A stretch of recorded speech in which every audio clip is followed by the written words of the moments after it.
3টে ডিম, কিছু পেঁয়াজ কুচি, কিছু কাঁচামরিচ কুচি আর 1 চিমটি লবণ। ভালো করে এটাকে মেল্ট করে নিলাম। এখন ফ্রাই প্যানে তেল গরম করে ছেড়ে দিলাম। তাতে কি হলো, ডিম ভাজার জন্য এই প্রসেসিং করতে হলো। ফেসবুক মামা নাকি ডিম ভাজার ভিডিও খুব পছন্দ করেন, ভাইরাল করে দেন। আমিও সেইভাবেই একটি ডিম ভাজার জন্য একটি নয় 3টি ডিম একসঙ্গে ভাজা করব।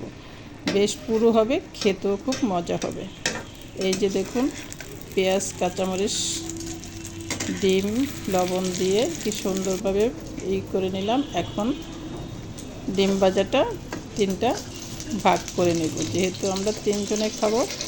সুন্দর করে কেটে নিলাম। এখন এপিট ওপিট করে সুন্দর করে ভেজে নেব। এই তো হয়ে গেল আমার ডিম ভাজি। তো সবাই ভালো থাকবেন আর লাইক, কমেন্ট, শেয়ার করে দিবেন।